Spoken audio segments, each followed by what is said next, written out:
Hey friends, how are you? Today I'm going to show you how you can enable dark mode on Binance app.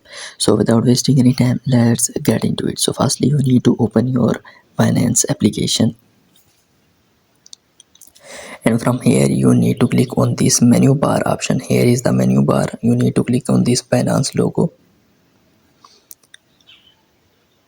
and from here you need to click on this setting option, and from here you need to swipe or delete down, and here you have option theme. You need to click on theme, and from here you can switch the theme, and when you press on dark mode, the theme of your Binance app will be automatically switched to your dark mode. Here you see my theme is switched to my dark mode. So if I want to change my theme again into light mode, then I click on this option light mode and my theme is switched. Here you see my theme is switched successfully. And by using these simple steps, you can easily change your theme on Binance app.